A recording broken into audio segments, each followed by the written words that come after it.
Hi everyone, I'm about to walk you through the steps involved in constructing the watercolor paper hairpiece. This hairpiece is extremely durable. It's made out of multiple layers of watercolor paper and it's fitted with a French style barrette in the back. It's easily wearable and extremely durable. Let's take a closer look at this hairpiece. Here you see a variety of hair pieces that I have made over the past few years, and they incorporate two different types of attaching methods. This one, and that one all incorporate the French style barrette. Here's one of my favorite types of designs, but it's a little bit more difficult to wear. It includes the chopstick. This is a very elegant looking approach. And here, instead of the chopstick, I used a bamboo skewer.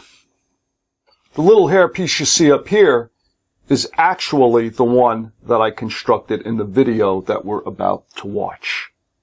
Before we begin the actual construction of the hairpiece, let's review the tools and the materials that we're going to need. To cut out our basic forms from the 140-pound watercolor paper that we're going to use to construct the hairpiece, we're going to need an X-Acto knife. I always do my cutting on a self-healing cutting board. We also might need a ruler. We will need to create our hairpiece design a piece of 140-pound watercolor paper. You see two different styles that I've created, both employing the chopstick method. Here this is a bamboo skewer and this is a black painted chopstick. Very beautiful solution. But for this hairpiece, we will use the French style barrette, which might be a little bit more practical to wear than this. You will need to buy yourself at a craft store some French style barrettes, and they come in a variety of sizes. This is a very large one. Would be used to make a large hairpiece. I plan on using the medium size French barrette in the hairpiece I'm about to make. To build the body of the hairpiece, I glue my layers of paper together with a high quality glue. In this instance, I'm going to use Jade 711.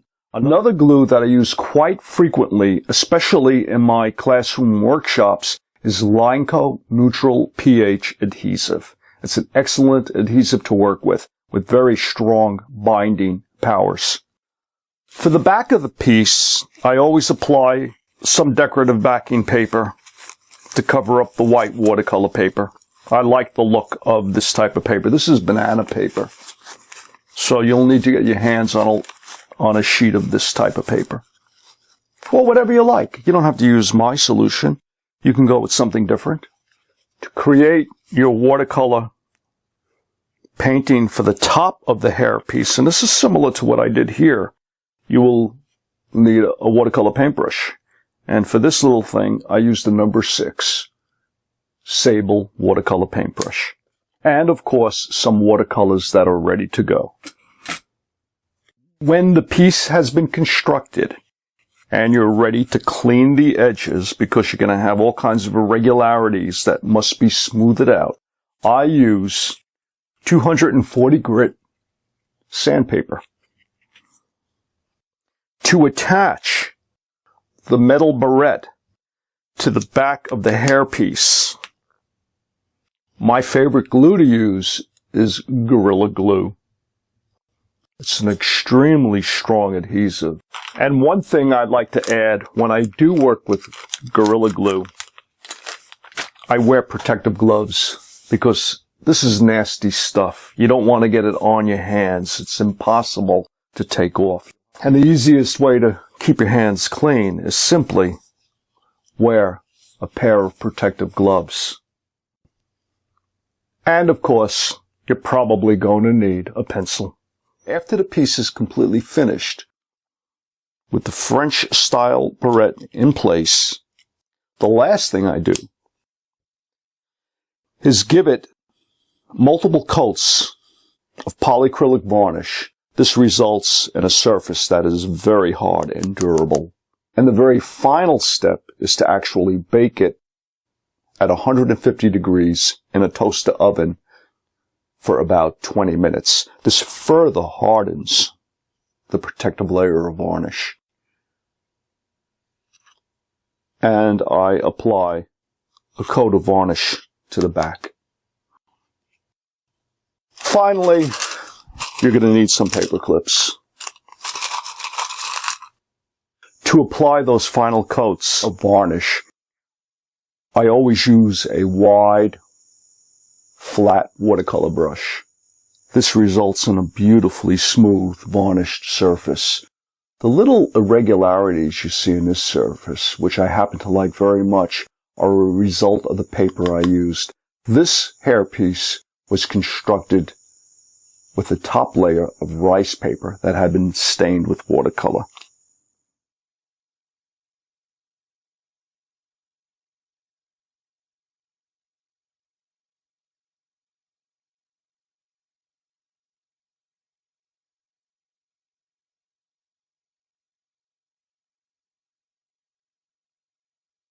Having originally worked out a simple design on my tablet, and most of my design work now is done in my tablet. For example, an earring design that I haven't followed through yet, but there it is. Some other shapes that I would like to turn into jewelry objects. These I'm thinking of doing in lost wax and casting them in silver or gold. I redrew the initial sketch in my computer using Photoshop and a Wacom tablet, then copied and pasted copies of the original single shape to make a template that I could resize and print directly onto watercolor paper. Having created the template in my computer, you don't have to do that. You can simply do it in the old-fashioned way, pencil on paper. But having done it in the computer and have printed it out, I'll cut myself 3 layers of ovals, and this will be used to make the basic shape.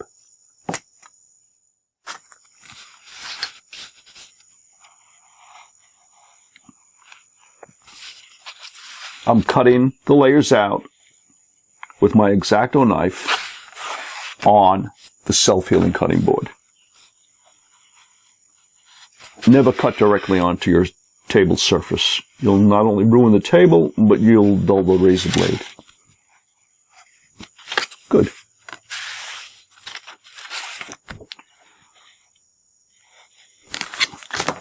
Okay, we have 3 layers. We're ready to work. I just want to mention a couple of things here.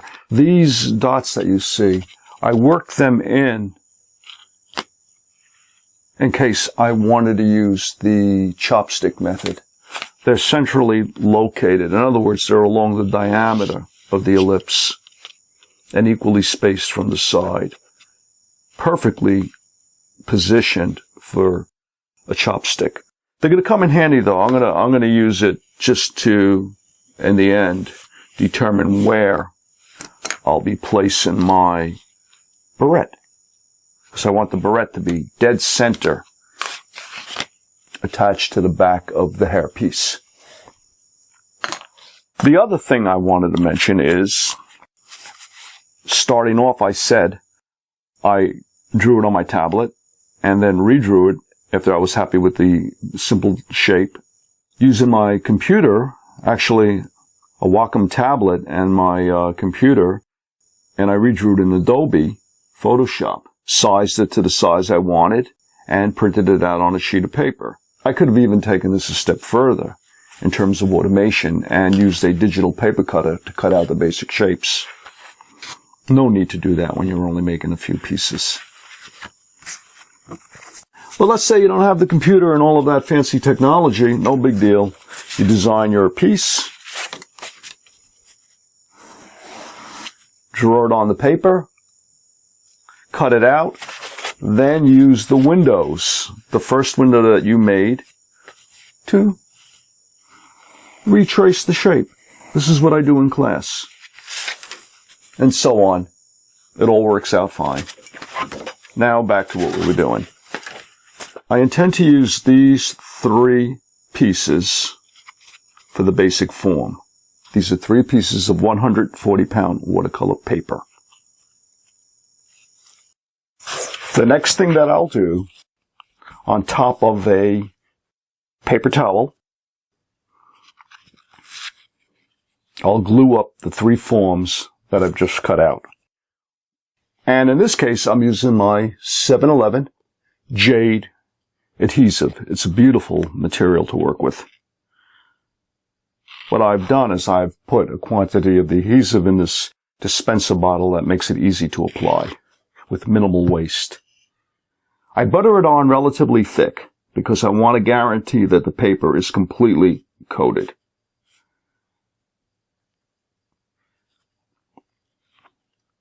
Position my next piece.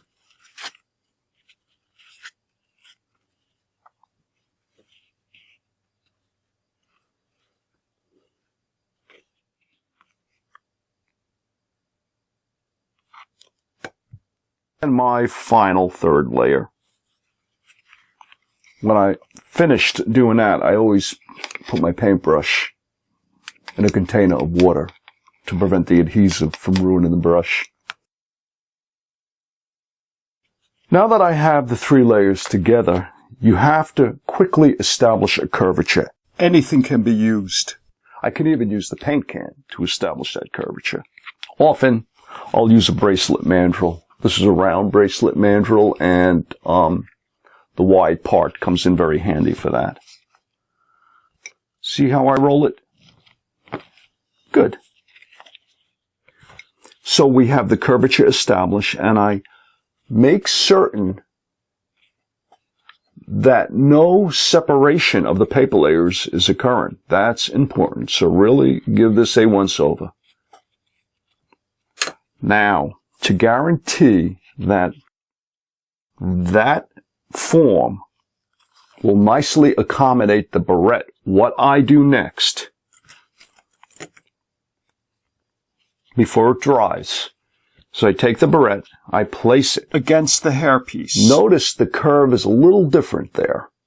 So what I'll do is I'll press down. Now I've positioned the barrette right in the center, or I should say along the diameter of the ellipse. The center of the back or the diameter of the ellipse. Then, having done that, this is where you need the paper clips.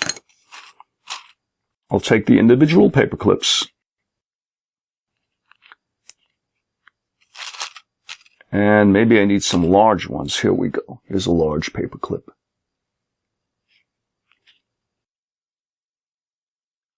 I'm not gluing that to the piece yet.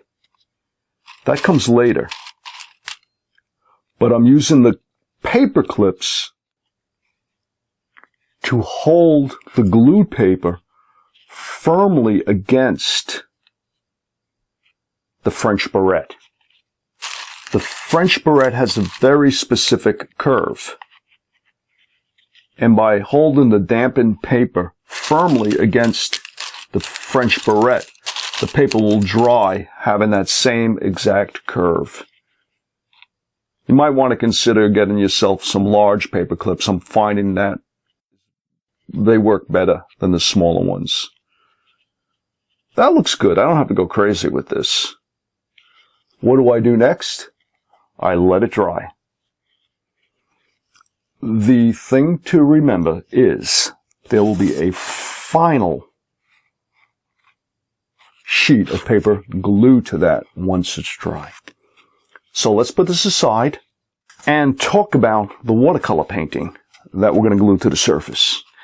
I have some pre-prepared paper over here, and if I float my template around,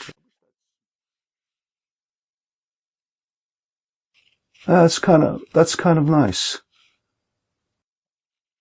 I also like the idea of the asymmetric balance.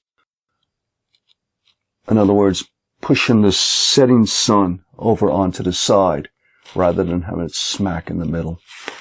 Let's see what this lends itself to. Yeah, not bad. I can get another hairpiece out of this. Beautiful. So what do I do next? Well, I'm not going to trace it in this fashion, because if I do, what I cut out is going to be slightly smaller than I want it to be. I want it to overlap the form a little bit. So in order to achieve that result, I'll cut out another ellipse from the template.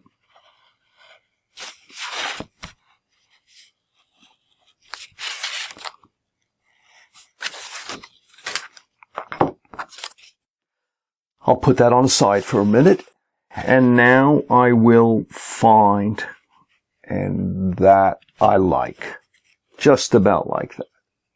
I like the relationship of this dark hill to the setting sun. That's going to be what I cut out. Place my self-healing mat back on the table.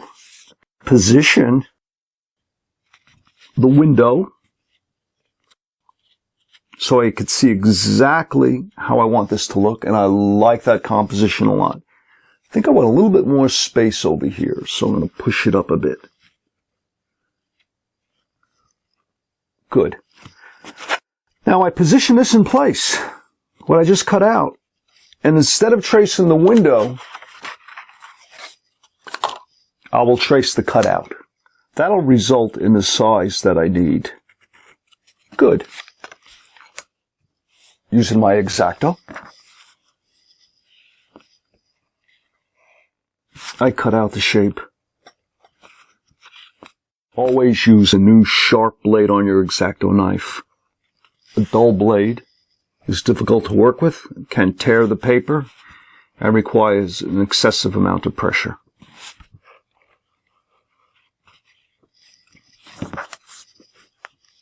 Okay. This will eventually be glued onto there. I've given this quite a few hours for the glue to completely dry. I would even recommend letting it dry overnight with everything clipped together like this. Having the barrette clipped to the hairpiece while it's drying establishes a nice solid curvature that fits exactly to the barrette. But now I'm going to take it apart.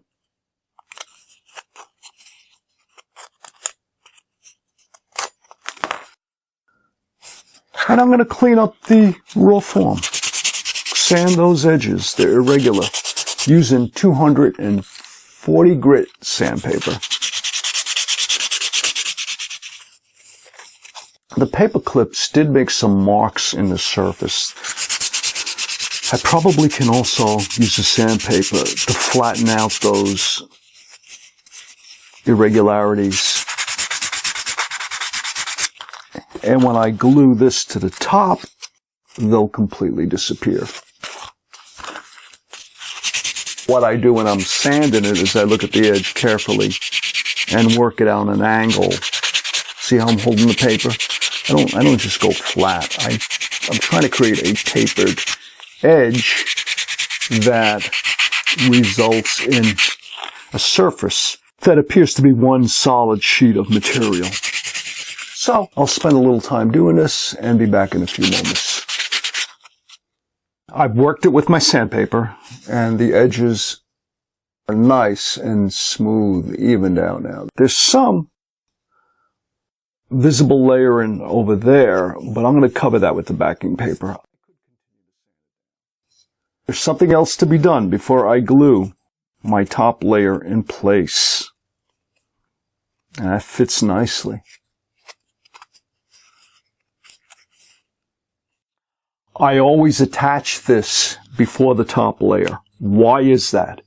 Because there's a curve that's been established. Now the glue is dry and everything is firmly locked in place.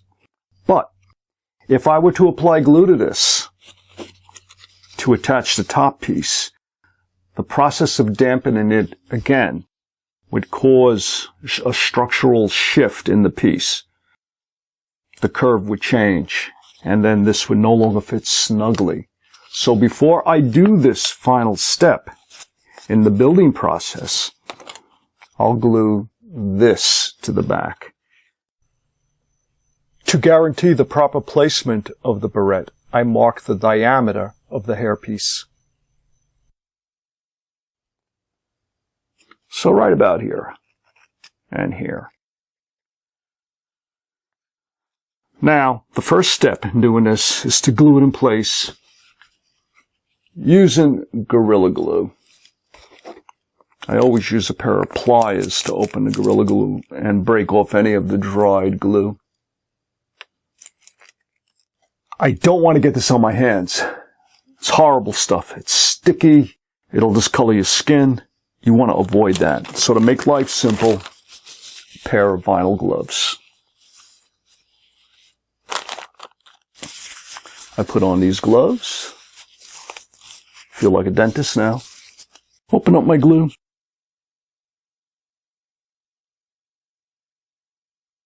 It's recommended when using Gorilla Glue to dampen the object, so either using a paintbrush or I sprinkle it with a little water.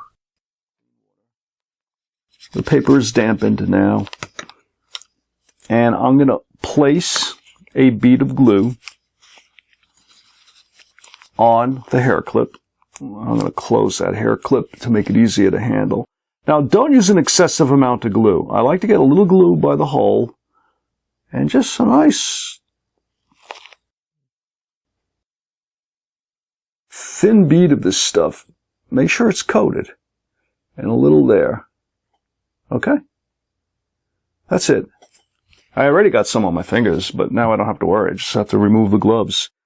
Now I place that hair clip on the central line that I created.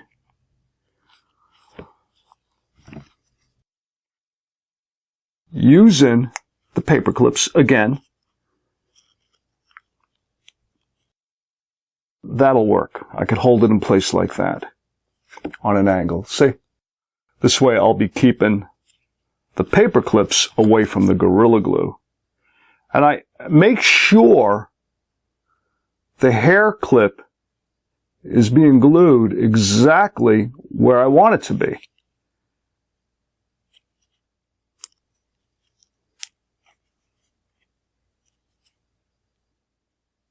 Good.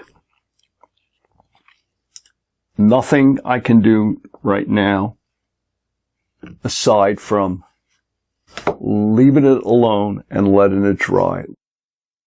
I allowed the Gorilla Glue to set up overnight. This way, I'm guaranteed that it's firmly cured and not at all soft or sticky. And what I intend to do before I actually attach the top layer and the back decorative paper is to remove some of that excess expanded glue. And you could do it a number of ways. You could sand it out. You can get a little file and file it down. With a razor blade, carefully trim it off. Using the flexible shaft tool with a burr design to remove cured glue, I grind off the expanded glue. Carefully holding the tool firmly and supporting my hairpiece by holding it up against the table. I'll start the tool turning slowly so I can control what I'm about to do and work into the surface.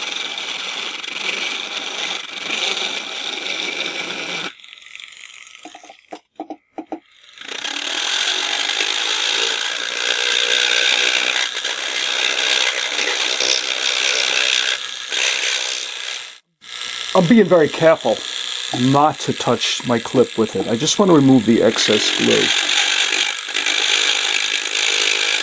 This way the backing paper will conform nicely to the surface.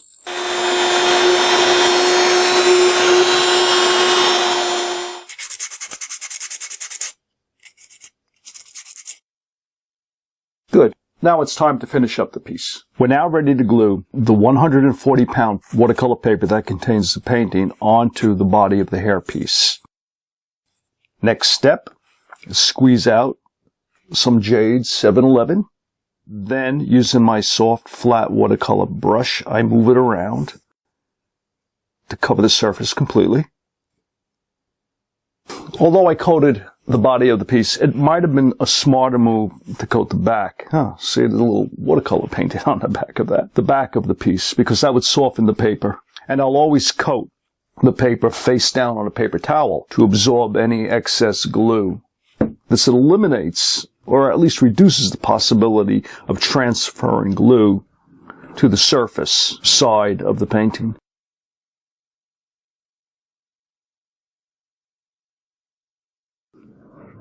Okay, more than enough glue.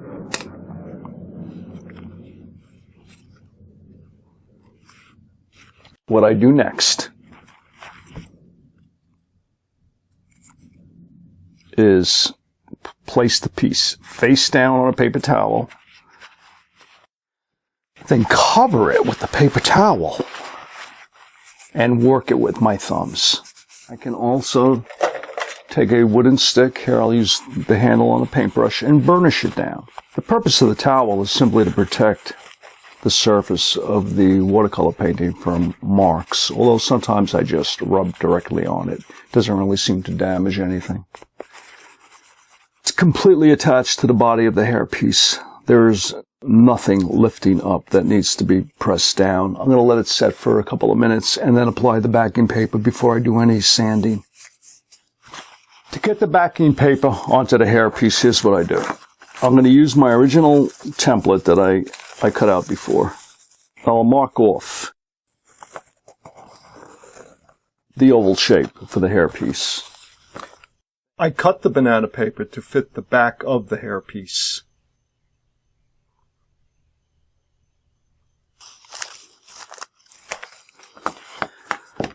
So that's going to go on the back.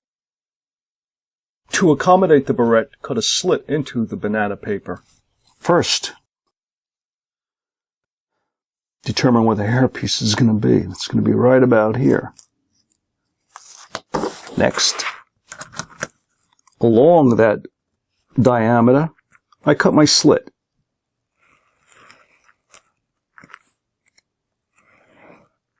Good.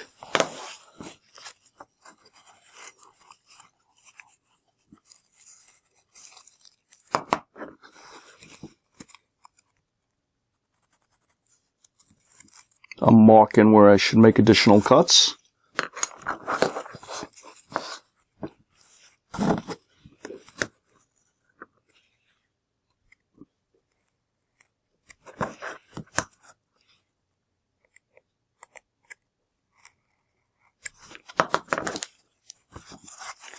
Make sure the fit is good.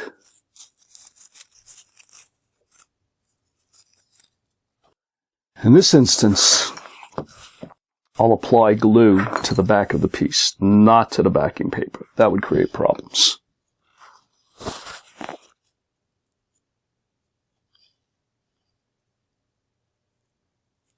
Also, getting glue under the French barrette.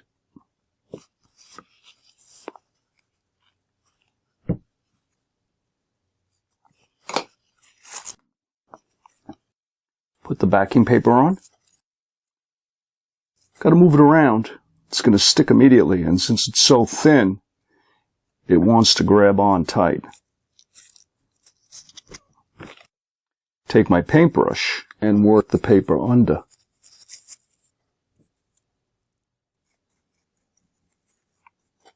I continue to sort of burnish it down. Let me open the clip. Yeah, I should have done that in the first place. I've given it a few hours and the glue has completely dried. So now it's time to clean up these rough edges with some additional sanding. A precaution that I take when I do the final sanding, since the watercolor painting is attached, I don't want to mess it up by holding it, so I'll usually hold it with something. Of course, these gloves can also come in handy for that.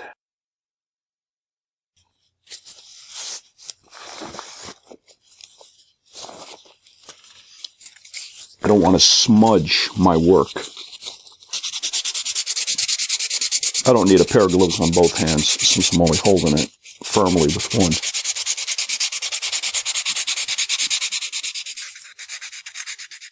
I work it to even down all the layers. Something that I'd like to point out, as you sand back and forth like this, you will get a little bit of a burr. What I'll do then to remove the burr is sand on a slight angle. And that effectively takes off that little burr. The edges have been nicely sanded, everything is even, and I actually corrected the shape of the oval a bit. It was irregular in certain areas, so my sandpaper I was just able to refine that shape. To apply the watercolor to the edge, the first thing I do is I dampen the edge with my paintbrush.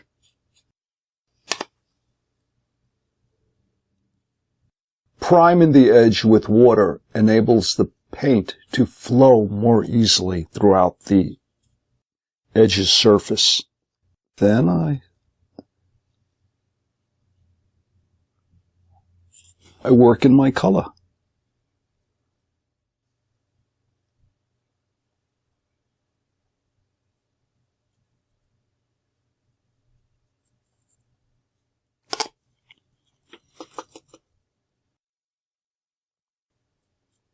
What colors did I use? Quinacridone red, ultramarine blue, which I normally don't use for this, but it looks kind of good, and quinacridone magenta. Put it down, let it dry. Now for the final step. I apply as many coats of varnish as I like to the top part to give it a nice glossy finish and protect the surface.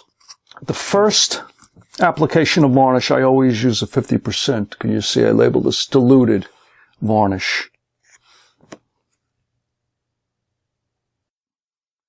Avoid brushing too much. And let it dry. I put a few layers of varnish onto the face of the hairpiece and I varnished the side. And to complete it, I'm going to put one coat of dilute varnish on the back. Oh, that goes on nicely. Really sucks into the paper. I'll let it dry. Then, after it's dry, I'm going to bake the entire piece in the toaster oven for about 15 minutes. That will further harden the varnish. And that's it. The hairpiece is finished.